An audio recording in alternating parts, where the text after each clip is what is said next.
So we're here with Gabriel Shipton. He's a filmmaker and the brother of Julian Assange. We have so many questions to ask you, and we're really dying to get into this talk. Uh, but I think I just want to start out saying that that I really appreciate you coming here, taking the time to be here with us. So thank you for that.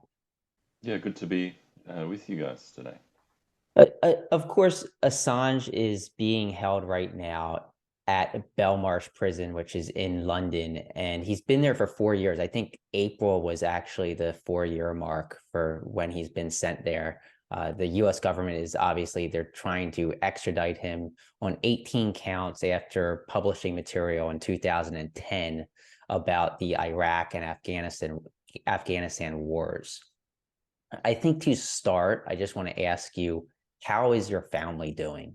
I know you've been through a lot. I know your father, John, and Julian's wife, Stella, are deeply involved in trying to get Julian free. How is everybody doing? Yeah, I mean, as a family, we're united in this fight to free Julian, and also united in supporting him, to survive this battle because a lot of what John and Stella do is supporting Julian in the prison, going to see him, speaking to him on the phone. They're his link essentially to the outside world. So that's a lot of the work that they're doing as well. But we're united in fighting this, in fighting to free Julian. I did an interview with a Pulitzer winning journalist, and he does a lot of work with families and prisoners, educating prisoners in the United States. And he made this observation that when a family member is imprisoned, it's like the whole family is also in prison, and because they're all supporting them, their life is totally changed, totally upended, and really trying to help and support and free their loved one is sort of all consuming. So it's in a way they're imprisoned as well. And I never thought of it like that, but I thought it was an interesting way to look at it.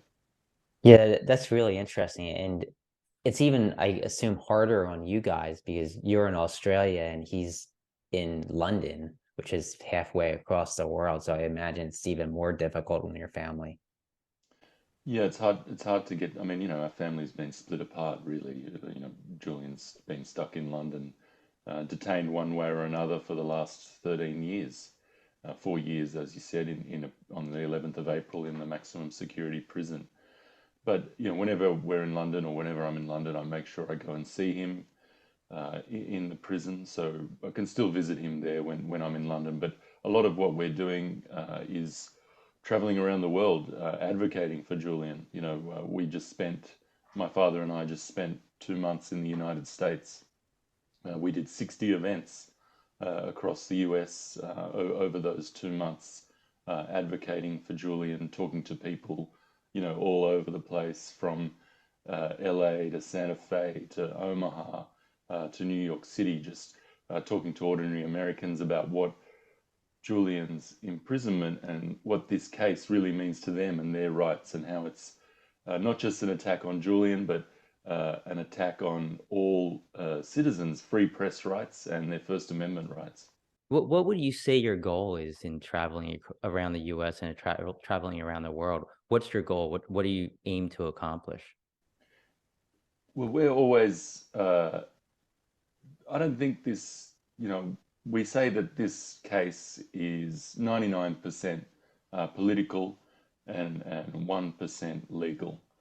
And so a lot of what we're doing is political advocacy in a sense. It's a grassroots advocacy, talking to people directly, not using news media or traditional media to communicate to people, but going to them directly and telling them our side of the story because it isn't necessarily coming out through the media. And once we do that, once we talk to people, they can see not only what's at stake for them, but also the injustice in Julian's persecution.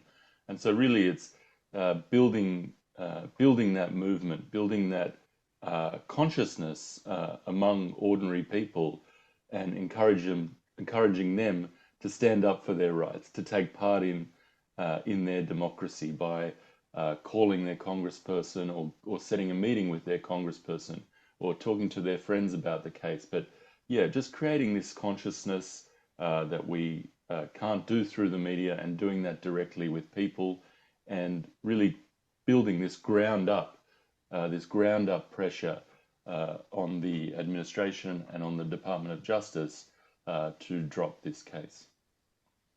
Yeah, so let's rewind like 13 years now. And of course, this all stems back to WikiLeaks, and WikiLeaks was used by millions of people. I mean, it wasn't just the Afghanistan and Iraqi wars that it became famous for. There were so many other things that were leaked onto this platform.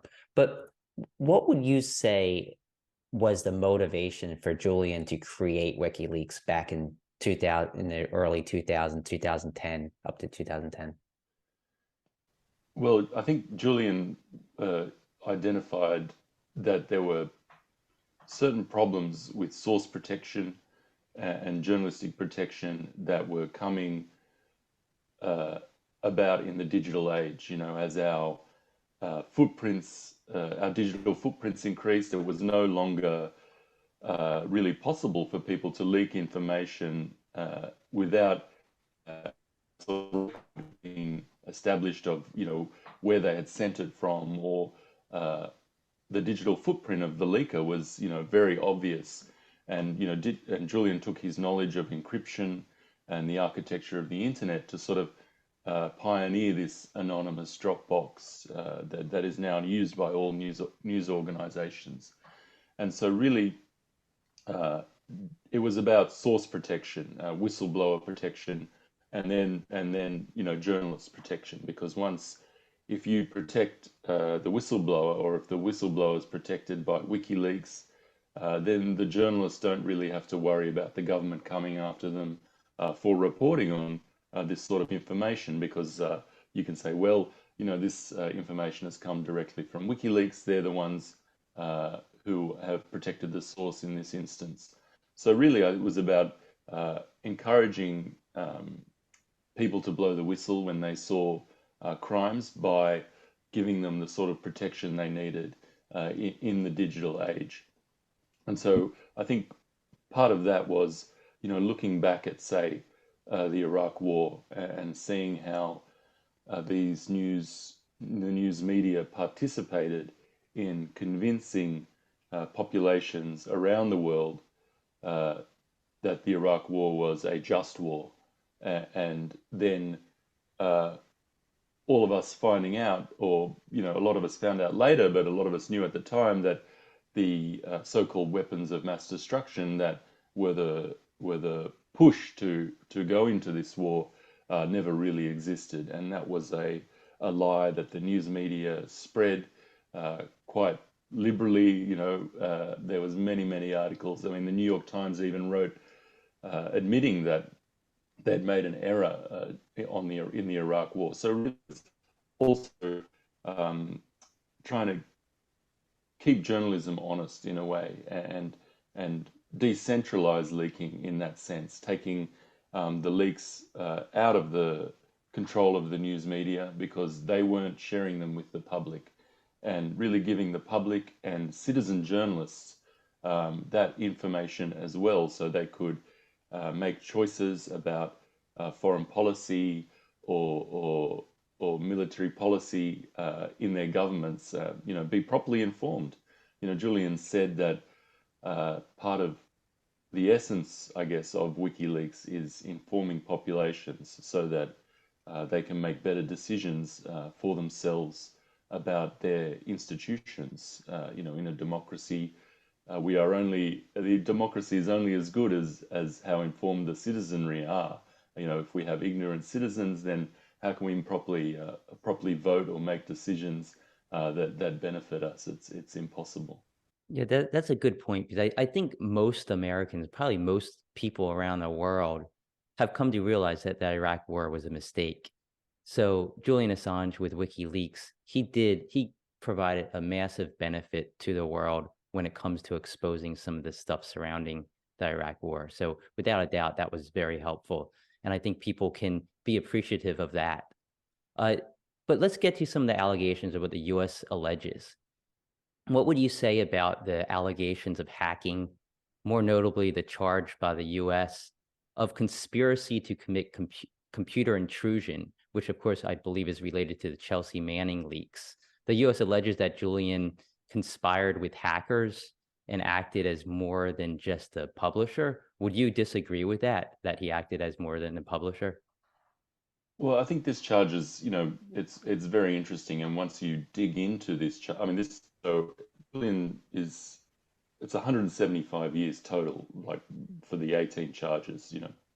This computer fraud, this Computer Fraud Act charge, which is 5 years, it's the lowest sentence of all the charges that Julian faces.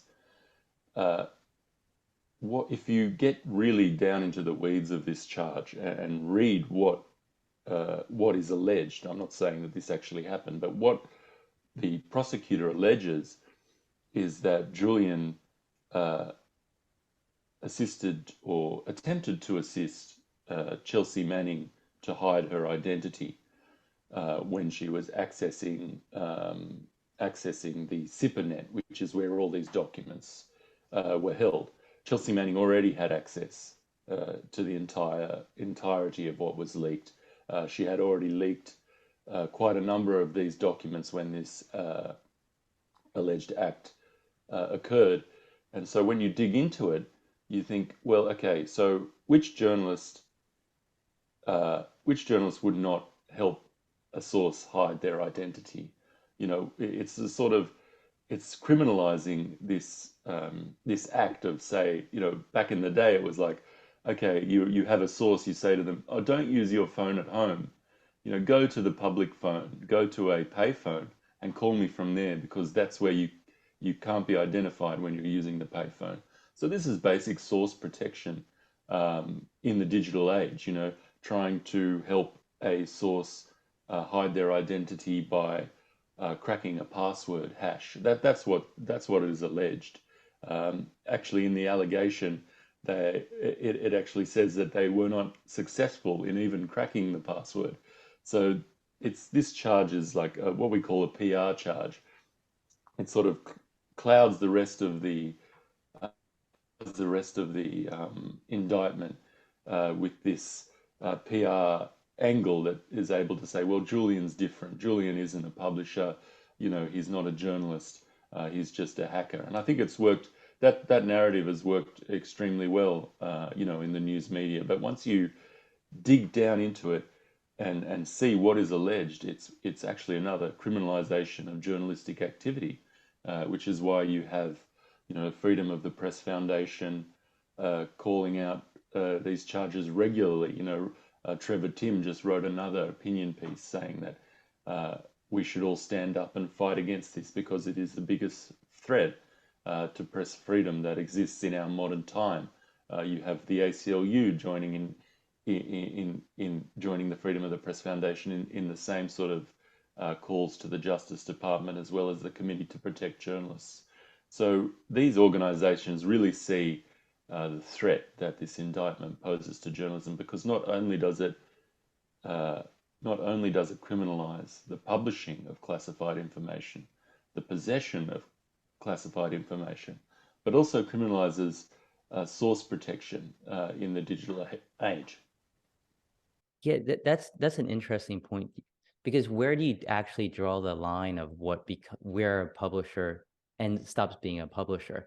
Because what if, let's say, Chelsea Manning just said, "Listen, don't let anybody know my name." Isn't that kind of doing the same thing, just lesser of an extent? So I definitely see that argument there. So what does Julian believe will happen to him if he is in fact extradited to the US? Well, I think, we can just look, I think, at what happens to how whistleblowers are treated in the United States to really look at an example of how Julian, will be treated once he arrives. You can Daniel Hale, who is a drone program, blew the whistle on the Obama drone program, and showed that the drones were not as precise as we were being led to believe. That 90% of the casualties from drone strikes were collateral damage. He is now held in what's called communications management unit, and that is the exact same unit that the Merchant of Death, the Russian Victor Bout, was being held in. So you can see that whistleblowers in the United States are treated the same as these you know gun weapon salesmen, or what is called the Merchant of Death. And the communications management unit is, you are segregated from the prison population. All your communications are monitored. So you have to have a live FBI agent monitor your communications with your lawyers, with your family members. It's very isolating, and you know, and it's just really, you know, I think Julian, what was found at the magistrates court level is that if extradition were to become imminent, that Julian would find a way of taking his own life. So that's what we really worried about, that rather than face 175 years in this prison system, that Julian might take his own life. Another aspect is that Julian will be tried in the Eastern District of Virginia, what's called the Espionage Court, and this court has 100% conviction rate. Its jury is drawn from the area, so that area is where you have a lot of the intelligence community. So you have intelligence contractors, you have the Pentagon, you have military contractors. So the jury pool in that area is drawn from the family, the friends, the employees of these contractors. In fact, John Kiriakou, who blew the whistle on CIA black site torture, he was tried in this court. He hired O.J. Simpson's jury consultant, and O.J. Simpson's jury consultant said, "Look, we're never going to be able to get a jury that will find you innocent. This is impossible. You have to plead guilty. You have to plead guilty here because you'll never win in this court." So that's the kind of justice that Julian will face if he is extradited to the United States. Yeah, and you bring up his mental health. I know in 2021, a UK judge ruled that Julian should not be extradited because the judge was concerned over his mental health and potential risk of suicide. Obviously, you still have this concern. Is that correct? Yes, yeah, that's exactly right. Julian's situation hasn't changed since those assessments were made by the expert witnesses. So that that is still very much a concern of ours. The prison system in the United States is not known for caring for its unwell prisoners. I think you have 80,000 people in solitary confinement at any one time. Uh, so that's the sort of situation that Julian has to look forward to. You also have a situation where, under Mike Pompeo, uh, the CIA plotted to kidnap Julian and also plotted to assassinate him. There were plots emanating from within the CIA to assassinate Julian. The plot to kidnap Julian made it as high as the White House. And this was all reported uh, in September 2021 by three Washington, D.C. journalists who cited 30 former and current intelligence community sources that laid out these plots for them, There's a 6,000 word article. It's a Yahoo News article. It's very engaging reading if you want to have a read. But it sort of outlines how under Mike Pompeo, the CIA really ramped up its activity against Julian and against WikiLeaks. So, Um, so so like that. So obviously you weren't in favor of the way the last administration treated the situation with Pompeo. Like, how do you feel about the current Biden administration? Have you reached out to the White House at all? And if so, what kind of response have you received? well, initially, when so the administration was forming in January of 21, we had some initial communication with the Biden administration. My father and I traveled to the United States because there was a promise of a meeting, even with the incoming administration. But when we arrived, we were told, okay, wait till after inauguration, and we'll meet with you. So, we waited around and we waited till after the inauguration, and then, they just stopped responding to our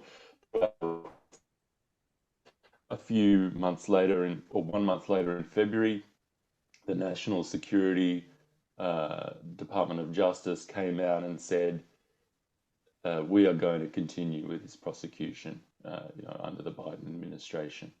So we've seen, oddly, what because we did have some hope, that the Biden administration would revert back to what the Obama administration found, that they could not prosecute WikiLeaks without going after the New York Times, without criminalizing the activity that the New York Times were doing as well, because they all published together. The New York Times, The Guardian, Der Spiegel in Germany, El País in Spain, Le Monde in France, all published this information, as partners. And so that's what the Obama administration, the DOJ there found, was it was they called it the New York Times problem, um, that they could not prosecute Julian without prosecuting the New York Times. So we really expected that the Biden administration would, revert back to that and sort of drop this Trump, what was a Trump era attack uh, on press freedom, and now it's a Biden era attack on press freedom. But I think what we've seen, recently was this letter from the New York Times to the Garland Department of Justice. The publisher of the New York Times sent a letter to the Garland Department of Justice calling on them to drop this, calling on them to drop it because of what it means to them, what it means to their standing in our society, because they see it as for what it is, an attack on press freedom. And just recently, we saw the first acknowledgement from the administration through their ambassador to Australia. So for parliamentarians, all the major parties in Australia, you have representatives of the left, representatives of the right, representatives of the Green Party, and independents from the Australian Parliament were given a meeting with the US Ambassador Carolyn Kennedy. This was just on Monday. They went and met her, and Yes. So, they so met her specifically to. Sorry, go on. no, no. So I wanted to get back to the 2021 ruling where they said he was unfit to be extradited. But then later that year, I think it was December of 2021, the High Court in London ruled that he could in fact be extradited to the U.S. And now Julian's in an appeals process, I believe. So do you guys have any idea what the time frame is there? How long it will be before we know what the ruling on the appeal is? No, like the UK justice system isn't exactly transparent. So the UK High Court judges, Julian has one final avenue of appeal in the UK High Courts. So he's put that application in, and the UK High Court judges have had everything to decide whether they will hear the appeal or not for over 6 months now. So they just have to decide, okay, we're going to hear the appeal, and here's the date, or reject the appeal. And if they reject the appeal, the extradition could move quite quickly. But during this whole time, Julian stays in a maximum security prison. So it's sort of 6 months. continually having this sword of Damocles hanging over his head, this potential extradition, hanging over his head for this whole 6 months.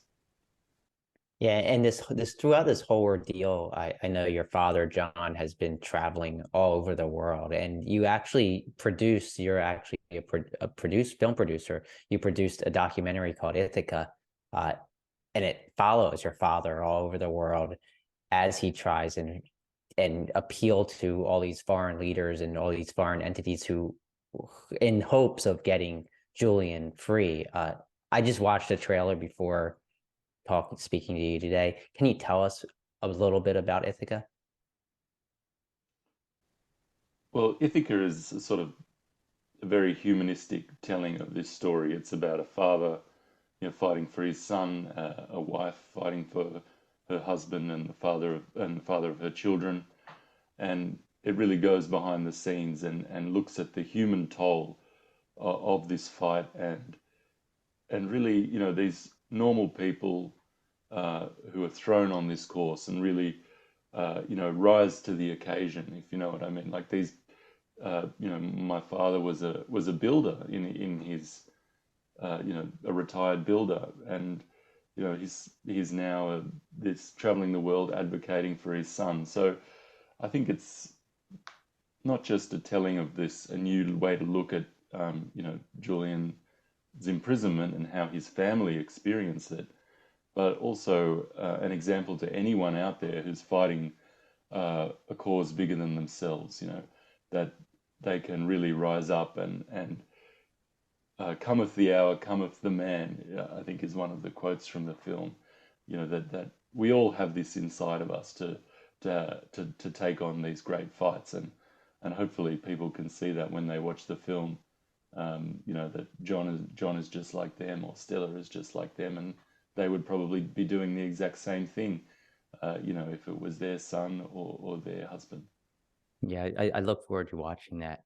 So in February of 2020, I believe it was reported that Trump actually offered to pardon Julian, and he did so by sending former U.S. Congressman Dana Rohrabacher to visit him in prison. And the deal was allegedly that if he said that Russia had nothing to do with the WikiLeaks publication of the Democratic Party emails, particularly relating to Hillary's campaign, the Hillary emails, he would get a pardon. I think later Rohrabacher claimed that it was all him that was doing it and Trump had nothing to do with it. Do you have any details on that? Did this actually take place? Do you know? Yeah, the meeting did take place, and essentially they asked Julian to reveal his sources, which is basically against the whole reason why WikiLeaks was set up. I mean, and Julian had previously in interviews confirmed that his source, was not Russia, was not a Russian government. So, it's all.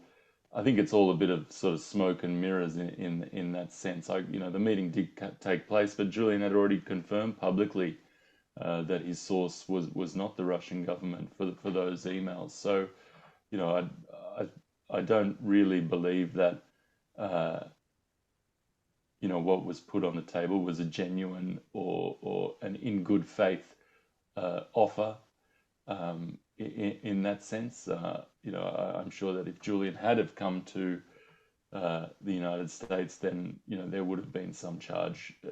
The charges that existed, because it was actually a secret Yeah. indictment that existed since 2017.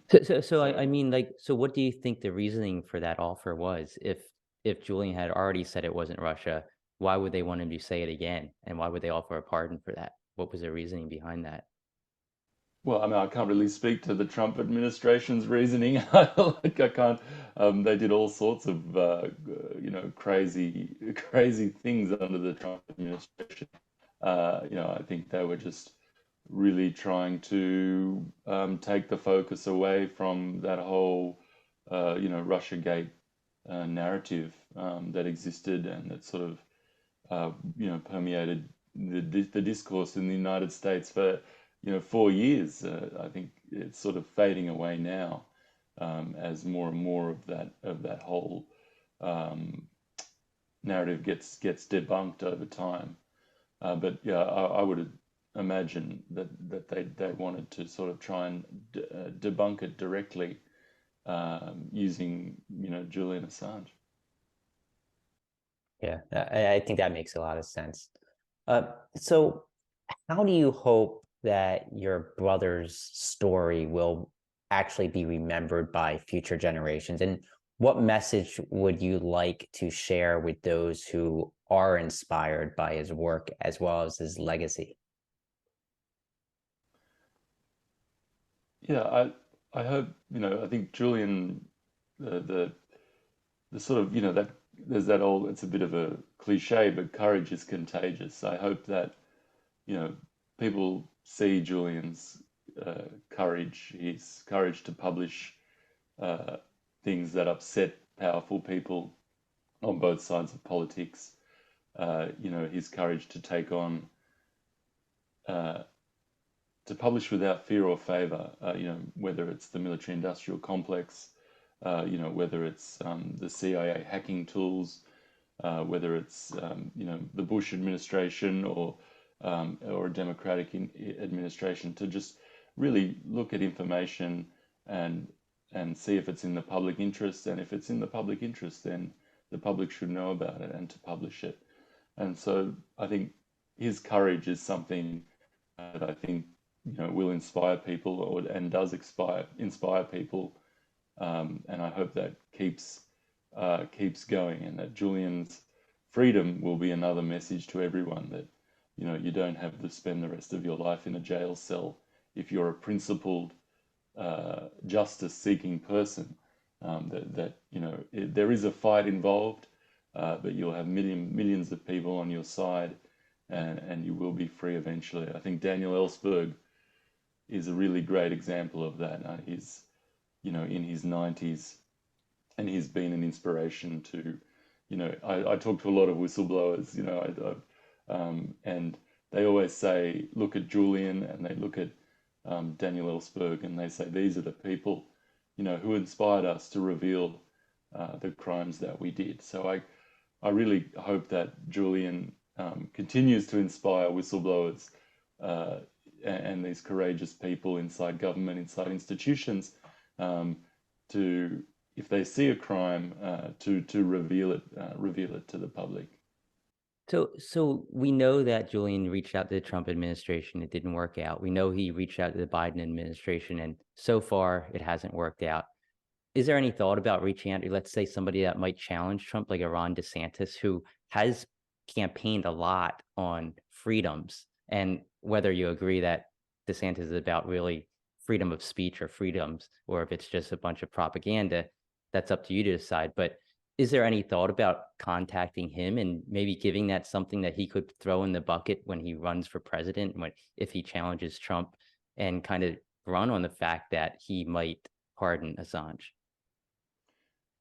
Well, I think what's really, really interesting is what you're seeing from these, Democrat challengers, Robert Kennedy Jr.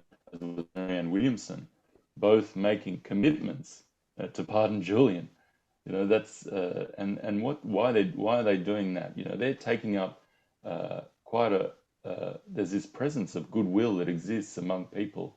They're doing that, and you can see their Twitter posts when they're doing it. They're blowing up. They're getting thousands of retweets. It's a very popular position to announce that you're pardoning Julian Assange. So I expect that we will see Republican challengers, or Republican in the race for the Republican nomination. I expect we will see candidates similar to what we've seen at the Democratic side, coming out and saying that they will pardon Julian Assange if they're elected. And now, really, it's up to us to hold them to their promises. People make a lot of promises during the Yeah. election campaigns that don't necessarily come to fruition. But I wouldn't be surprised. I don't know about Ron DeSantis, but I wouldn't be surprised if we did see some of these Republican candidates saying that they will pardon, or they will set Julian Assange free, as we have with, Marianne Williamson and Robert Kennedy Jr. It'll be very interesting as we approach, closer to the election, if there are any debates or anything like that on the Democratic side, and if Julian's issue is raised, because I know Marianne and Bobby speak very passionately on Julian's issue and the right of the American people to know what their governments are doing in their name, because that's what's at stake, and that's what these candidates, the platform that they're standing on, is a platform of accountability, a platform of transparency of government, and that's really what Julian symbolizes.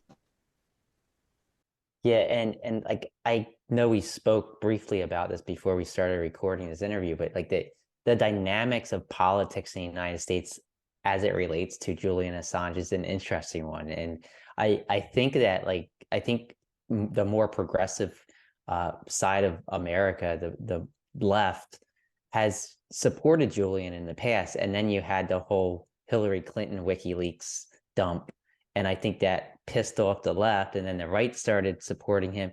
And now I think it's kind of coming full circle. And I think more Americans in general are just supporting the idea of freeing Julian. So I think that hopefully for your family's sake, politicians get involved. They start speaking up on what I think is a fair assumption that he was acting as part of the media.